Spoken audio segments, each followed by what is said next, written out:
The coal industry is in the midst of an epic public relations battle aimed at convincing America that burning coal is actually clean and patriotic. The weapons wielded in this battle have not always been what you might call effective. In fact, you might even call them embarrassing. Take the coal carolers, for example. These little lumps of blinking coal sang the classic Christmas carols with just a few small changes. Frosty the coal man is a jolly, happy soul. He's abundant here in America, and he helps our economy roll. Frosty the coal man's getting cleaner every day. He's affordable and adorable, and his workers keep their pay. Merry Christmas to all, and to all a good black lung. And then there was the whole FACES debacle. FACES as in the Federation for American Coal Energy Security. Last year, Rachel reported that if you went to facesofcoal.org or facesofcoal.com, you would see all these regular old people with faces who were supposedly pro-coal. Regular old people whose images were apparently purchased on iStockPhoto.com clip art.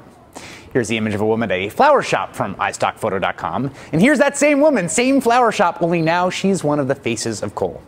Here's a group of happy business people. And here they are again as facesofcoal.com. I could go on, but you get the idea. One of the more serious end of the coal industry PR disasters was the scandal from this time last year involving fake letters to Congress.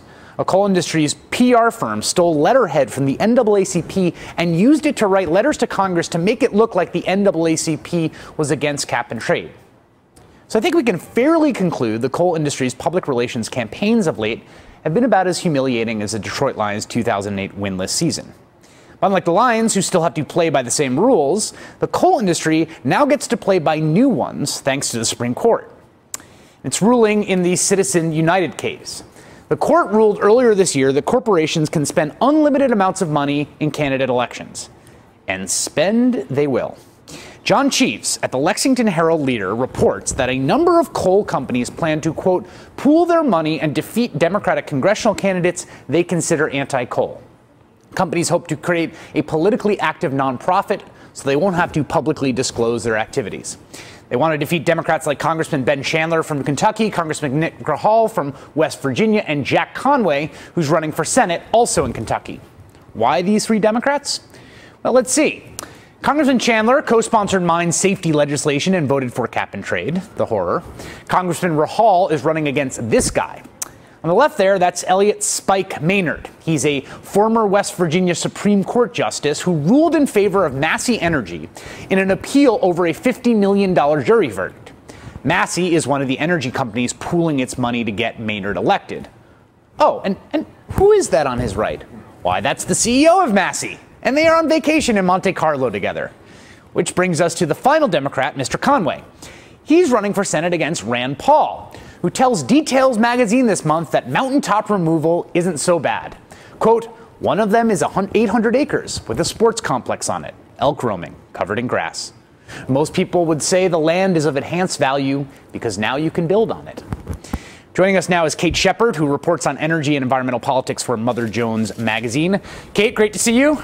Great to see you, Chris. All right, let's start with the coal companies who really seem to be working overtime to achieve the most villainous reputation possible. The coal companies that are pooling their money to defeat Democrats in the fall, who are they and what do we know about them? Well, the two main coal companies to think about here, one is the International Coal Group, which seems to be the ringleader on this effort. They're the ones who sent these letters that are kind of trying to lure the others into a part of this 527 idea. Well, the International Coal Group, their most recent bout with infamy was in 2006. They had a mining disaster in West Virginia that killed 12 miners. Well, then you look over at Massey Energy, who also seems to be discussing being part of this effort. They owned the mine that had the explosion in early April where 29 miners died. So between them, they have 41 miner deaths here. So these are people who are really concerned about new rules that might actually crack down on the mining industry. You've reported on Massey Energy, its direct involvement in West Virginia politics. What do they do there, and what can we expect from them now the Supreme Court has opened the floodgates to unrestricted corporate spending in elections?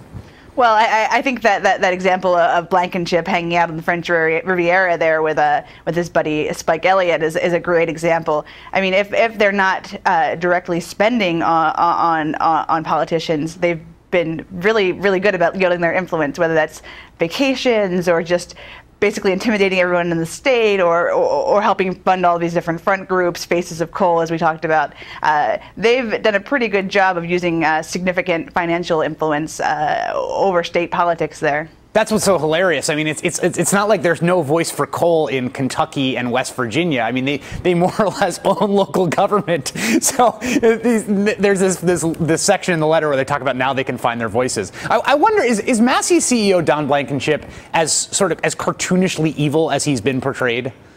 Everything I've seen makes him out to be exactly that sort of unabashed evildoer that he seems to be. And I mean, it's also important to note that not only do they already have a voice in these state politics, the coal industry spent $15 million on lobbying last year, so they already have a voice in Washington. It's very clear. They don't need to spend millions of dollars on elections in order to do that, but now they'll have that opportunity as well. Well, let's talk about that. I mean, in the wake of the death of any kind of cap and trade and the new energy bill proposed by the Democrats in the Senate, which doesn't have a price on carbon, how much of that was the coal companies, frankly? I mean, they seem to be the ones who were providing the kind of backbone of the opposition on this.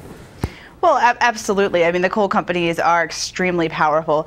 They got a pretty good deal in the House bill last year. There's $60 billion in there for so-called clean coal energy, and they still managed to get a number of coal state Democrats and Republicans to vote against it. Then we look at the Senate, and we couldn't even get anything off the ground there. There are a number of coal state Democrats and Republicans who are rabidly against this. And when we look at these candidates that they're calling anti-coal, it's almost laughable. Talk about Jack Conway down in Kentucky, who's running for Senate. He's the Democrat here who's running against Rand Paul. I mean, to call him anti-coal, this guy has said blatantly that he will never vote for a cap and trade bill. He opposed the House bill, and he even, as Attorney General, tried to challenge the Environmental Protection Agency's finding that greenhouse gases are indeed a threat to humankind. They tried to file a suit there. So the idea that this guy is out there to beat up coal is just silly. Well, and it seems like in covering Capitol Hill, when it comes to any coal issue, what you end up is less partisan divides and more just intense regional blocks. I mean, it never looked like you were going to get a lot of coal state senators to vote for cap and trade. Going back to Rand Paul and his sort of utopian vision of mountaintop mining. For those who aren't familiar, can you talk us through what mountaintop mining is and tell us about the actual practice? Well, if Rand Paul thinks that this makes land more beautiful, perhaps he likes living on the moon. I mean, basically, coal companies are out there turning these mountains into moonscapes. They're blowing the tops off, dumping all this waste into surrounding streams, and then, for most part, leaving it with very, very little, if any, reclamation. They've destroyed hundreds of mountains in Appalachia, and then followed up by destroying streams and the health and livelihoods of all the people who live in these areas. So it's extremely hazardous practice, and this rosy picture he paints doesn't really jibe with reality from anyone I've talked to who actually lives in these areas.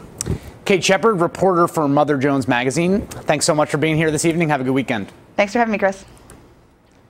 When you gaze upon the majestic spectacle of the Colosseum in Rome, do you think, you know what this needs? Advertising. Scary game of what if, still ahead.